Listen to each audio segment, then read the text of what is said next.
From the Volunteers Against Crime and Corruption, we have retired Justice Alfredo Ampuan. That is all, sir. Thank you. This is a LEDAC measure. That's the reason why a subcom was created to precisely hear this bill filed by this representation, but we already have a substitute bill. Allow me to discuss with you in detail what the substitute bill basically says. As you know, the new procurement law, RA 12009, which I defended on the floor in the previous Congress, contains a provision similar to this, which prohibits the relatives of Hope, head of procuring entity, as well as members of the BAP and other procurement bodies of any agency from participating in any such bidding up to the third civil degree of consanguinity or affinity. The bill seeks to provide not only up to the third, but up to the fourth civil degree of consanguinity, which as lawyers, you know, covers up to the first, your first cousin. So nanay, tatay, kapatid, lolo, apo, hanggang first cousin, by consanguinity or by affinity. The bill, the substitute bill, which we will be giving you a copy of, seeks to amend the relevant provision of 12009 to make it compatible na fourth civil degree na. But since the GPPB, since the Procurement Act merely covers those who are members of BAC or part of Hope, the proposed bill seeks to cover all public officials, including elected officials. So, for example, ang governor is the Hope, di ba? Head of procuring entity. Mayor, same. Covered na siya under the procurement law or the Procurement Act. But, hindi siya covered insofar as procurement within a municipality of the province is concerned. Correct? Covered lang siya sa province under the procurement law. With the proposed measure, covered pa din yung relative ni governor na pinsan niya from participating within the province.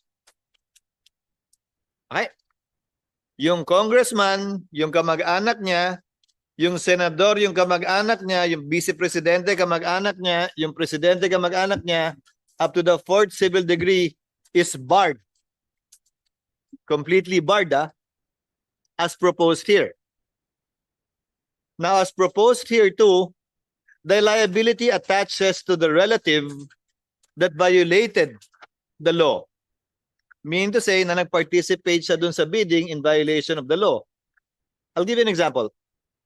Malay ko ba kami pinsan akong suwail na bigla nag-participate, ako didemanda nyo? Hindi, di ba? Eh kung galit sa akin yun, sumali talaga para mademanda ko, o kung kaaway ko talaga yon. Liability attaches to the person who did the overt act, which is participating in the bidding, knowingly violating the law. That's why we will be requiring, as part of the provision of the bill, we'll give you a copy. Don't worry for your review. I'm just discussing it orally and verbally.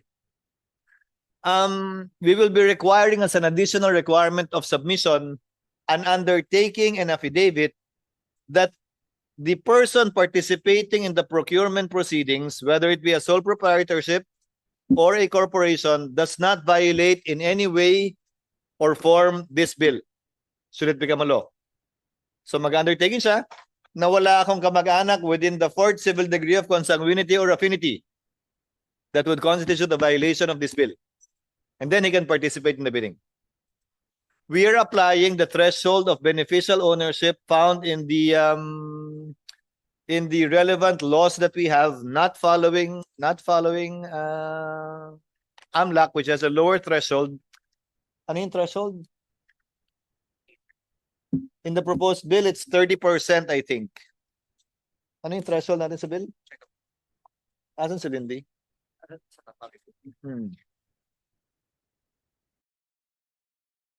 I think AMLAC has a lower or different threshold. Hold on. AMLAC po, sir, 20%.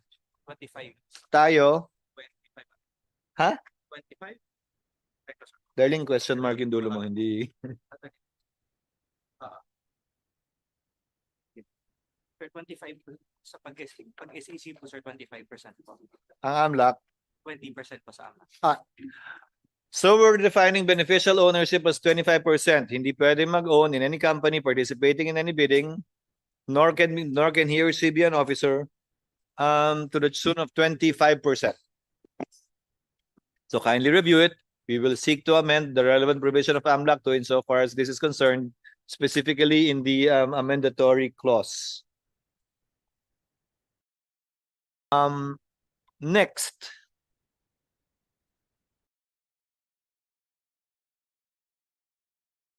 Ano yung kontrata kapag nag-bid ka? Let's say you're with the Philippine Contractors Association, Mr. Attorney De La Cruz. Let's say nag-bid ka. Nanalo ka, yung construction firm mo. While the contract was being implemented, may kamag-anak ang nag-congressman o nag-senador. Di ba? Will that or should that affect the contract? My answer is no. Because it will constitute impairment. It will be considered as a retroactive application of the law. Correct? Kasi wala pa naman prohibition na nangyari yun eh. Di ba? Pero pag nag-congressman na yung pinsan mo at sumali ka, covered ka. Klaro yun, di ba? But if the contract is already subsisting, you already won without any prohibitions, you are required to inform, but the contract will not be changed anymore. You're just required to inform and you don't have to divest yourself or resign from the company. That's our understanding, eh? Diba? Kaya lang naman. Diba, nanalo ka na eh. Pero huli mo na yun. Huli mo na yun. Why is this important and relevant? As you all know, most of the time you see in a point na secretary divest in favor of the daughter, in favor of the wife, in favor of the son. Di ba? Klaseng lokohan yun, di ba? Pag natapos yung stint sa gobyerno, balik na uli siya, CEO, chairman. Di ba? The logic behind fourth civil degree is the farther it is, the bigger the risk. What risk am I talking about? The bigger the risk na tatakbuhan ka na. Di ba? Unlike a spouse or a child or a sibling. The farther it is, the bigger the risk. So hopefully, wag na. Now what will happen is each and every family will now have to make a choice. Will you enter public service or do you want to engage in business with government? That choice will now have to be made by each and every person either joining government or has a contract or has a business interest in government. Mamili sila. You cannot have both. Questions, comments. Let's start with I don't know, Miss Dapito. So far, with respect to what you've heard, but that's a synopsis of the substitution bill, which again we will be giving you a copy of Good for your afternoon, comments before we finalize it. good afternoon, Mr. Chair. Yes, ma'am. As for now, we don't have definite comment regarding that. I do not have a copy, but our position regarding your proposal, Mr. Chair, will be submitted by the procurement service later this week. Later this week, within the week, I'm expected to come up with the committee report by Monday because we'll try to approve it in time for the President's SONA. So if you will be making any submissions, kindly make your submissions within the week. Yes, Attorney Kiel? Yes, Mr. Senator, the same manifestation also will submit our position on this matter. But initially, we are supportive of this measure, Mr. Chairman. Thank you, sir. Attorney, puro pala tayo abogado dito. Attorney, which one do you want me to use? Lacuna? Ramos Lacuna, Mr. Chair. Ramos Lacuna. Because you Yes. passed the bar using Ramos. Yes, Mr. Chair. And I would like to continue honoring my father, not just my husband. Yes. Yes. Okay, so Mr. Chair, at this point, we note that the proposed legislation actually aligns with the declaration of policy in the PPP Code of the Philippines regarding ensuring affirming open, fair, transparent, and competitive selection, as well as, the safeguards provided there regarding conflict of interest. We do suggest, Mr. Chair, to be given also the opportunity to submit Within the a more week, ma'am. detailed position paper. Thank you, Mr. Chair. When I say within the week, that means Thursday, 4-day work week kami. Okay po. No, pag sinabit yun ng Friday, nirayan mo ako yan. Attorney Guvalia, ma'am. From the PCC. Good afternoon, Mr. Chair. First, we thank PCC. Thanks you for inviting us. PCC has 2 points for today. Who's the head now of PCC? Chair Mike Aguinaldo. Si Mike pa rin. Yes, Okay. pa. Okay. Sir, with regards to Send my best. Tinaanak ko si Mike. yes, sir, I will. Maganda siya sa akin pero Will do po, your chair. PCC acknowledges that familial relationship creates a preferential treatment. This happens, sir, when relatives enter into contract with the government, they may receive privileged information, and so they may also have the bidding requirements are catered towards them. And so when this repeatedly happens, we acknowledge that there may be a structural distortion of the market. And so PCC acknowledges that the intention of the bill, and we fully support because we always want to push forward equal footing between competitors. speaking of relevant information, you might want to draft a bill that addresses another competition problem, which is government usually knows which roads it will construct. Government usually decides which roads will be constructed first and where the roads will be located. Now, there is unfair advantage given the unequal availability of information with respect to the construction of these roads. Where does the absence of competition lie or come in? De bibili na nila yung lupa bago pa gawin yung kali. Dahil pag ginawa yung kali, tataas na dahil nalaman nila ahead of time at nauna nilang nalaman. That information should be readily available so that the landowners will all benefit, if at all, by being able to put a correct purchase price on the land that they own prior to the development. I do not know exactly how that can be addressed, but perhaps you would be in a better position to think of a bill that can address that. Attorney Mamon of the GCG.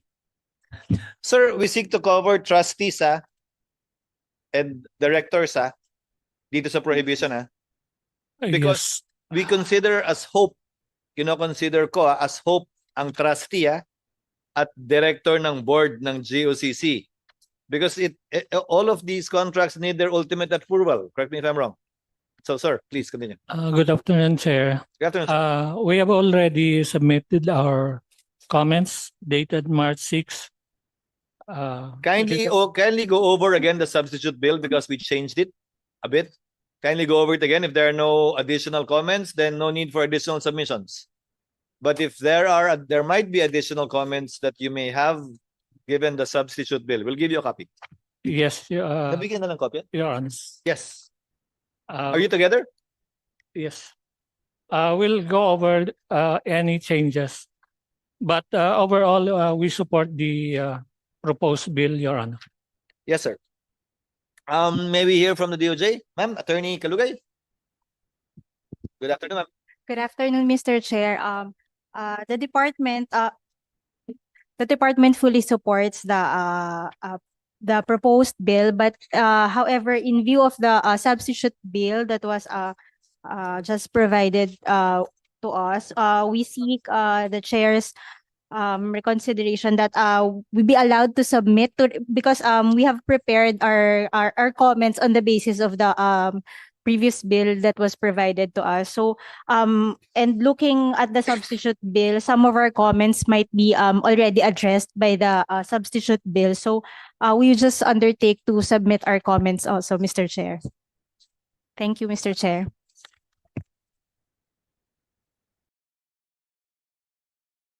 Yes. Now we do, but we only provided for a penal clause of 1 to 3 years and 100,000.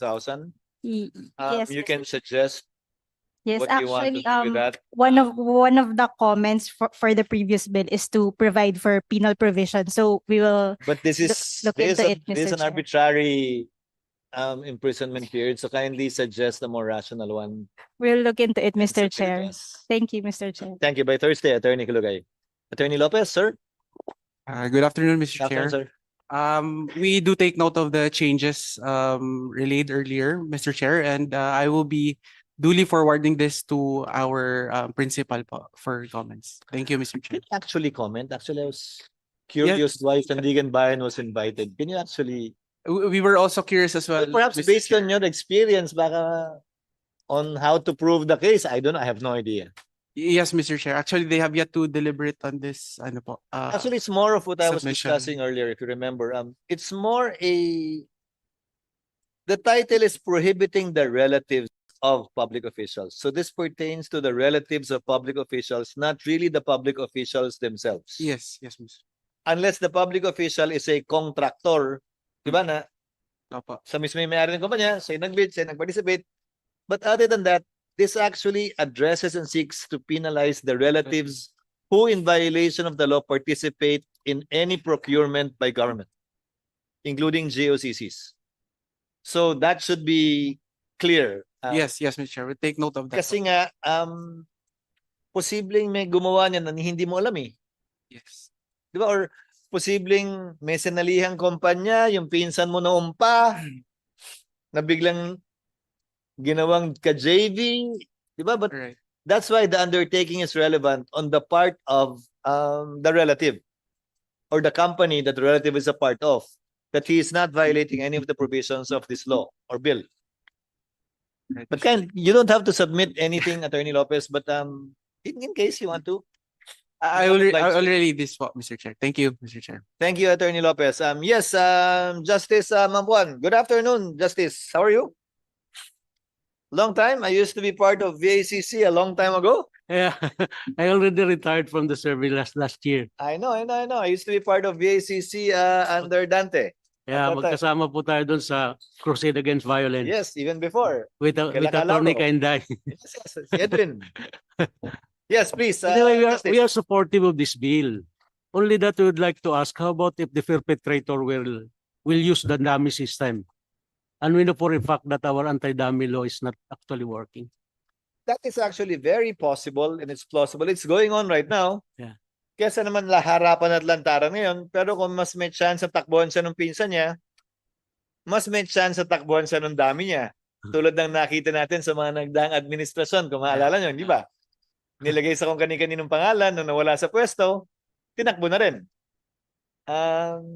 Hindi natin pwede ma-improve yung anti-dummy law natin. Baka We can, that has been done actually in several cases where the corporate veil was pierced and went beyond the actual registered owners and tried to find out the beneficial owners.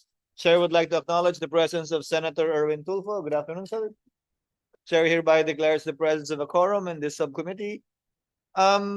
But that is perhaps justice for another bill to address. yeah, of course. Yes. And not this one, as it may involve too large of a topic that Yeah. may violate the constitutional provision on one subject matter that Yeah, of must be course, of contained in the course. title of the measure. But we are But point well taken, sir. yeah, we are supportive of your bill. Thank you, sir. Attorney De La Cruz, Good afternoon, Mr. Chair. kayo yung madedemanda rito. Okay. Good afternoon, Mr. Chair. The Construction Industry Authority of the Philippines and the Philippine Contractors Accreditation Board fully supports the policy Are disqualifying you with PICAB? with PICAB, Your Honor. Yes, Your Honor. Yes, Mr. Chair. If allowed, Mr. Chair, giving us until Thursday, we'd like to recommend under Section 7 additional penalty, which involves violation of the law, the suspension or revocation of their pickup license for infrastructure projects here, Yeah. Mr. Chair. Kindly send it to us, but check it. But Jane, kindly take note. We will We include that. will submit, Mr. Chair, by Thursday. Thank you, Mr. Chair. Same comments, Attorney Jacob? Yes. Mr. Ladanga or Attorney Francisco, who would like to speak? Yeah, good afternoon, Chair. Mr. Ladanga, yes, sir. I'm PCA, in behalf of PCA, we are very grateful for the Chair to have initiated this bill. And at the initial review, we are supportive of the bill. My colleague, Attorney Francisco, has just wish to raise a comment or inquiry, if you may. Please. Good afternoon, Mr. Chair. Just one minor observation regarding the substituted bill, because it says here that the threshold is 25%. Yes, that's what I mentioned earlier, instead of 20. Yes, because there are still lots of construction companies which were that were incorporated prior to the revised corporation code, which follow the minimum 5 incorporator rule. So by default, Mr. Chair, there are lots of companies with probably 20% shareholdings for every incorporator. So I'm just not sure if the 25%, it could be a double-edged sword, Mr. Chair. It could identify the major owners, but it could also allow dummy corporations, Mr. Chair, to So you want to lower the threshold? We Uh, follow me- AMLAC at 20%? possible, Mr. Chair. Actually, okay lang sa akin. Makes no difference to me. Nung wala pa yung OPC, nung hindi pa uso yung OPC, yung one-person corporation, Yes, Your Honor. yung And minimum of 5, nag-20-20-20, yes, Your Honor. dami pa rin yung 4. Di ba dami pa rin yung 4?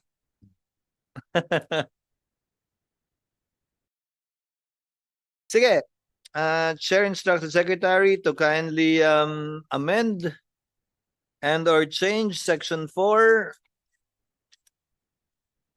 page 2, line 17, in words and figures to 20%. Noted and well taken. Thank you, Attorney Francisco. Senator Irwin, you want to say anything before we continue? I'll listen muna, Mr. Chair, because I came from the other room, Yeah, the Ways and Means. isa-isay natin. Barangay Kagawad. Di ba? Elected.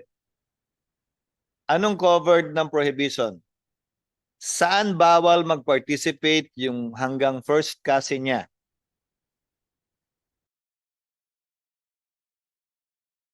My understanding is, presumably, at least sa barangay dapat covered yon, di ba? At least sa munisipyo at syudad niya, where he may have an influence, di ba? Sa probinsya niya, o pa rin?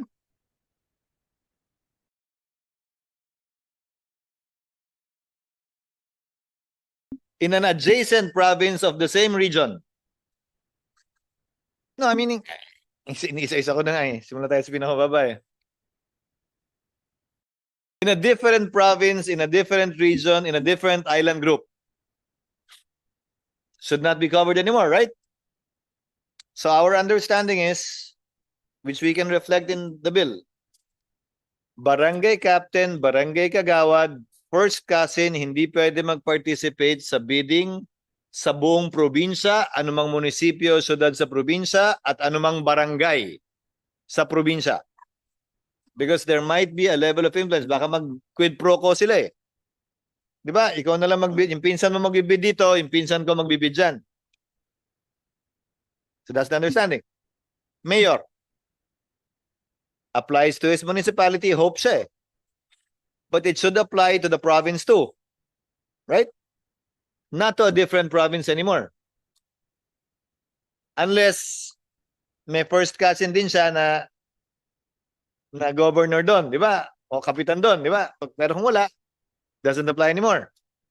Congressman, governor, hope siya, applies to the province and clearly applies to all the municipalities and cities in the province and all the barangays. Kasi may influence pa rin eh. Let's try to define that. Yung sphere of influence as the defining factor kung saan bawal. Congressman, I presume ang congressman lahat. All agencies of government, right? All LGUs within his district and province, right? But will we cover provinces outside of the province where the district is located? NGA is covered, I'm talking about LGUs. Mr. Chair, Senator Tulfo? I have a quick question. I notice it says here disqualifying relatives of public officials within the fourth civil degree of consanguinity and affinity. Uso po ngayon, Mr. Chair, si Mayor may girlfriend. Si Kagawad, yung kanyang anak may girlfriend, sumali sa bidding. Pwede po ba yun? Are they covered or not? Now they're not covered by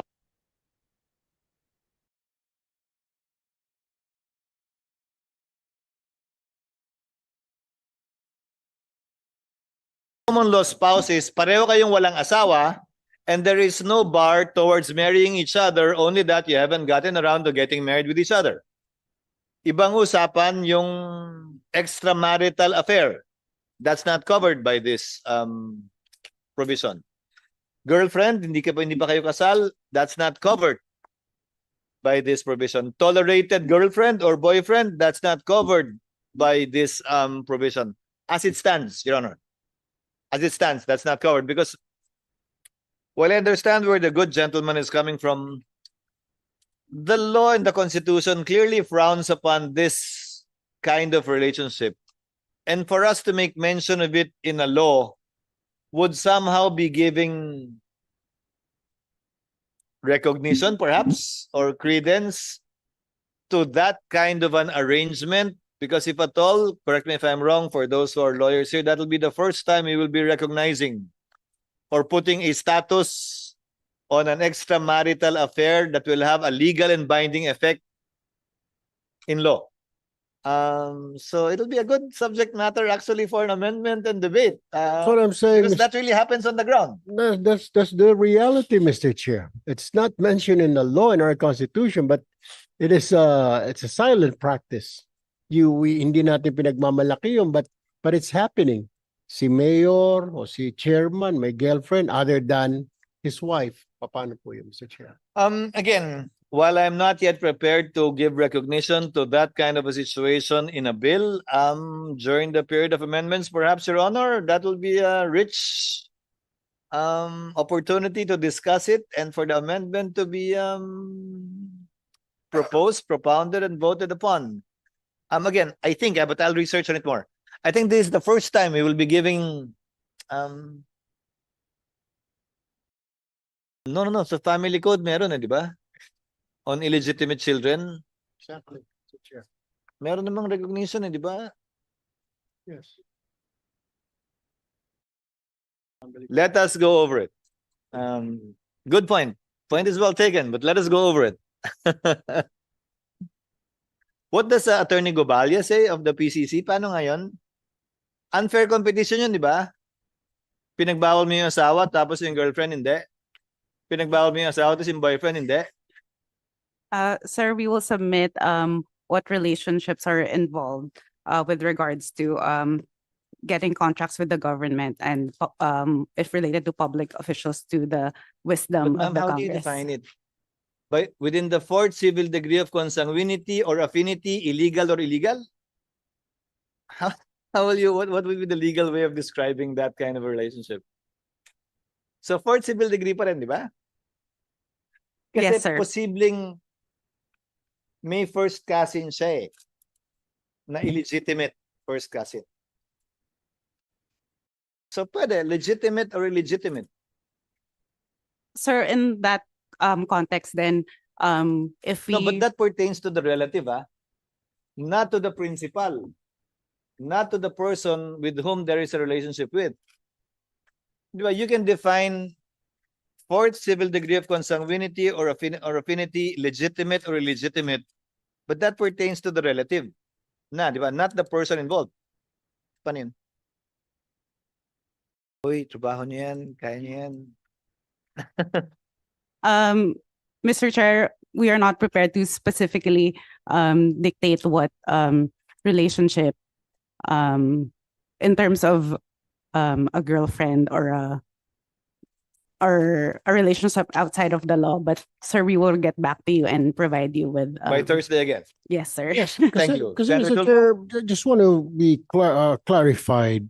Because we have congressmen, we have mayors that are single these days. So po pwedeng sumali yung kanilang girlfriend. I mean, they're not related, they're not married, they're like no blood relation. So how is that? So po pwede siyang sumali yung girlfriend ng mayor na single o ni congressman? Or yung biyudo na senador tapos may girlfriend siya. Eh wala naman po sa batas, wala po sa bill na ito na girlfriend. Or let's say na straight up. Hindi ko lasisi, hindi legal na girlfriend, Mr. Chair, dahil wala siyang asawa. Pero so pwede sumali because wala sa batas? How is that? Hindi. Because the relationship is not permanent eh. So pag nahuli, hindi, nung isang buwan pa kami break bago pa ako sumali sa bidding. Hindi ba? Or divorce yung mag-asawa, yung mayor or yung congressman. Yung asawa hindi pwede sumali, divorce na sila. Paano nga pala yun, Mr. Chair? We're divorced already. No, legally, iba yung divorce na hiwalay na tayo ha. Ayoko na makita ang pagmumukha mo. Yeah. Sa legally declared null and void Yes. yung kasal. Yes. Okay ba yun ha? Yes. Legally declared null and void, pwede mag-participate yung ex-husband or ex-wife. Okay. Pero pag hiwalay lang, separated in fact, hindi pwede. Hindi pwede. Mali mo, naghiwa-hiwalayan lang din. Di ba? The same thing with the girlfriend, Mr. Chair, or boyfriend. Si Mayora, single, si boyfriend, so si boyfriend pwede. And they're the talk of the town, Mr. Chair, na Attorney magkasama Caballo, sila, give me wording. mag-girlfriend sila. Give me wording to that effect, okay? Mr. Chair, we will submit position papers specifically on this regard. Yes, please. Specifically on this. Because what Senator Tulfo is mentioning is actually happening on the ground. Not widespread, I hope, but happening on the ground. Yes, Senator Tulfo, you may proceed. If you have other points. So go ahead, Mr. Chair. Thank you. So, Senador, clearly, all, diba? National government agencies, GOCCs, diba? LGUs, all. Diba? Clearly all. So mag-meeting yung pamilya nyo kung gusto nyo talagang tumakbo, diba? President, Vice President, same. All. That's the understanding, eh? For appointed officials, hope lang at yung nagpa-participate sa BAC and any other bidding or procurement procedure. Walang kamag-anak ang pwede mag-participate within the fourth civil degree of the agency where they are a member of the BAC or part of the procurement procedure, including the HOPE. For GOCCs, it applies equally to members of the board and trustees.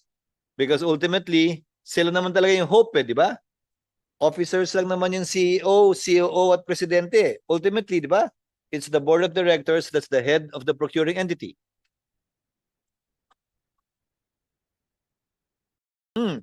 Any other concerns or questions?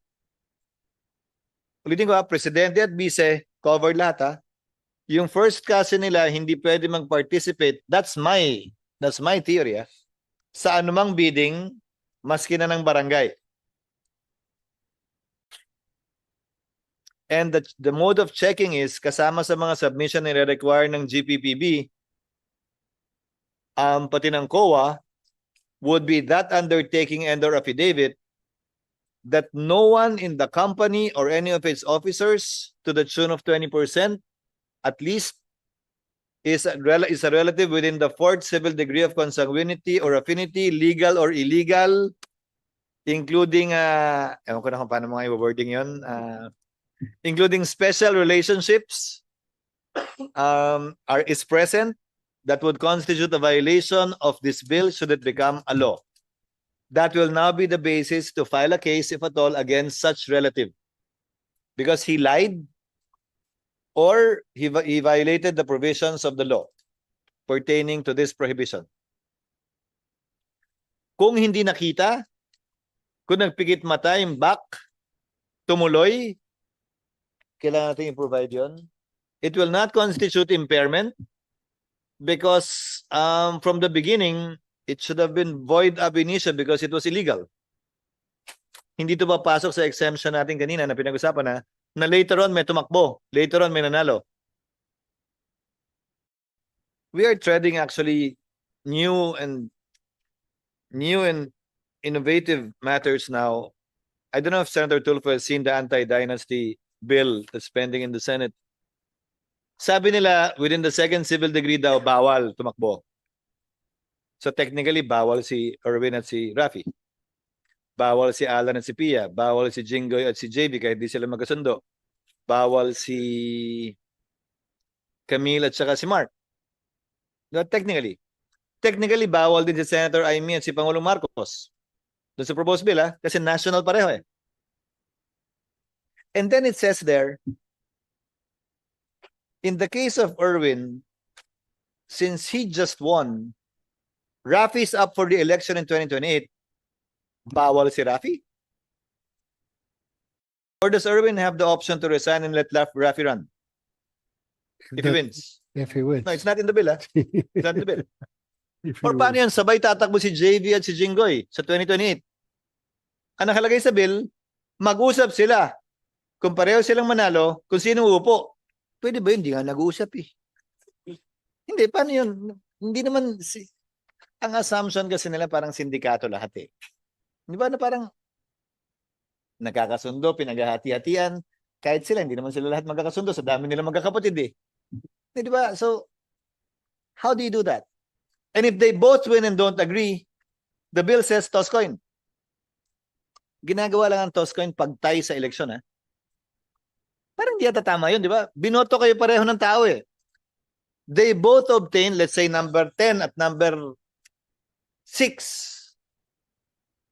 Doesn't that count for anything? Si number 6 na lang upo, wag si 11, di ba? Tapos biglang papaupuin mo yung number 13? Dahil disqualified yung number 11? Is that even allowed?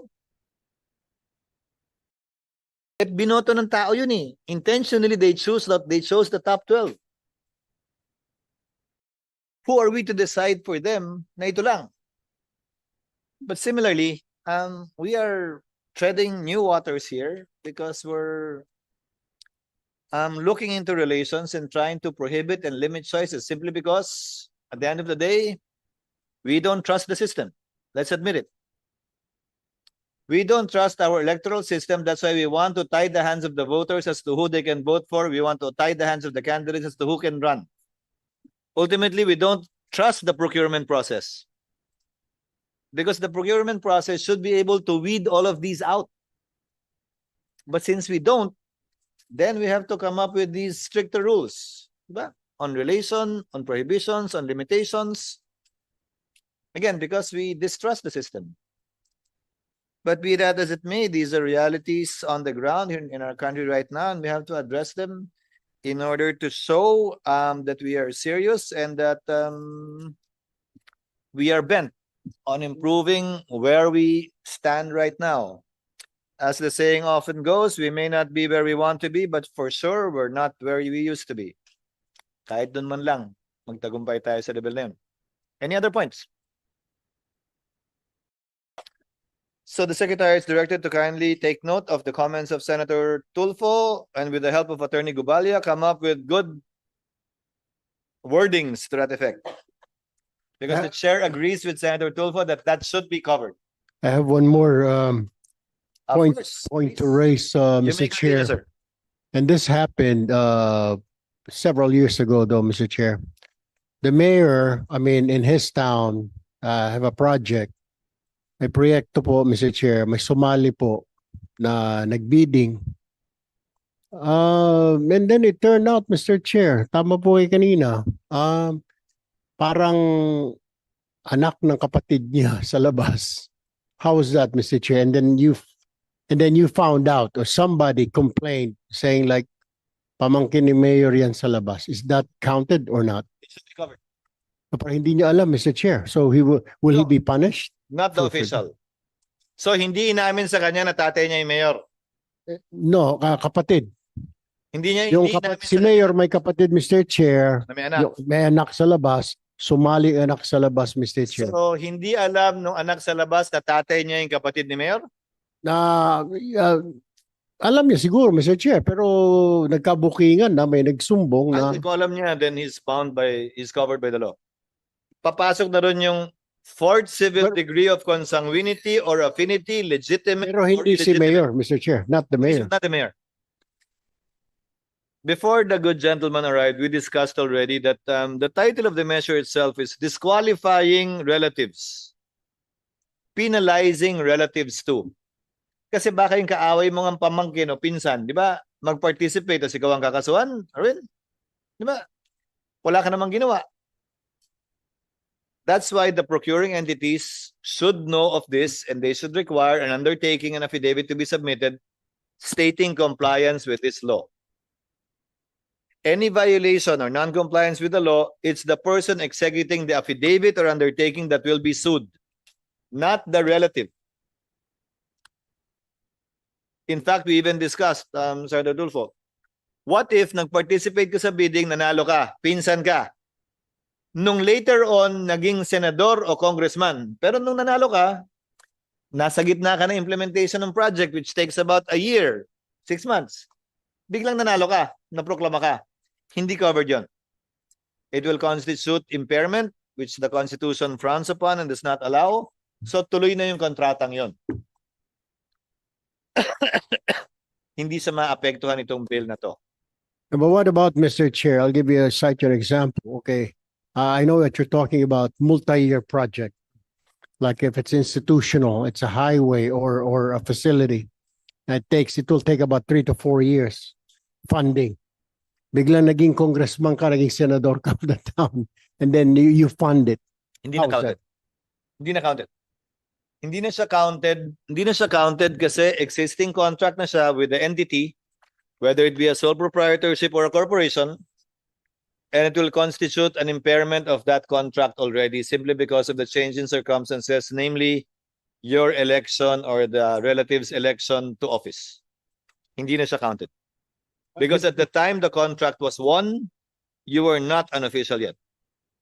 Now, if you're talking, you're funding it, if it's a multi-year obligation allotment, then that means that was already agreed upon years before. Even before you became an official, And right? the fact that it's a multi-year obligation allotment does not mean that the same bidder will win. Correct me if I'm wrong, Attorney Kial. It will go through the same bidding procedure. So if it goes through the same bidding procedure, I presume on the second phase, doon na siya mababan. Pero yung first phase na ongoing na, nung nanalo ka, for example, hindi na covered dapat yon. It will be unfair to cover that pa. Well, we have to have a law also, Mr. Chair, to protect these individuals and contractors. Kasi baka may mga matatalino dyan, magpa-file ng kaso, and then maghahanap ng gray area dito sa law. Usually, laws that we pass, sometimes they have gray areas, Mr. Chair. We will make sure that we will clearly state that this law shall have prospective application, and given the fact that it is a law that provides for a penal clause, clearly it cannot be given any retroactive application under any circumstance, not only with respect to the date of the effectivity of this bill or law, but also with respect to its implementation, given the exigencies of the circumstances of each and every situation or case. We will address that, sir. Thank you, Mr. Chair. Thank you. Any other comments? Para hindi na kami magpamerienda. Huy. Go. Thank you. Hindi, meron naman. Pero maiwan na kayo dito, kayo na lang. Any other points that you would like to raise with respect to this bill? So kindly review it. Kindly submit it by Thursday. Ulitin ko, 4-day work week in Senado. Wala kaming Biyernes. But our office will work overtime over the weekend so that we can submit a committee report by Monday for routing and hopefully for sponsorship on that same day. Pakisabi na lang kay Major Migs kasi gusto niya to. And hopefully, if it's certified, we can perhaps even approve it before we go on recess. Or at the latest, when we resume in May, before SONA. Going? Pwede niyo palang baunin na lang. Pwede niyo na lang dalhin.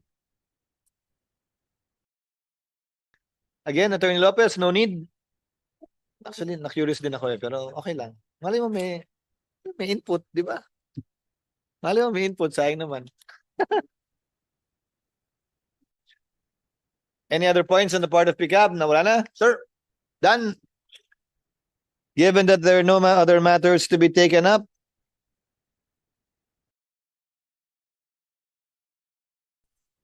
given that there are no other matters to be taken up, and given that the sole existence of this subcommittee is for the passage of this bill, particularly Senate Bill number 783, the committee would like to thank the presence of all of our invited guests, the secretary, the stenographers, and pages. And magandang hapon po sa inyong lahat. Maraming salamat. Hearing is hereby adjourned.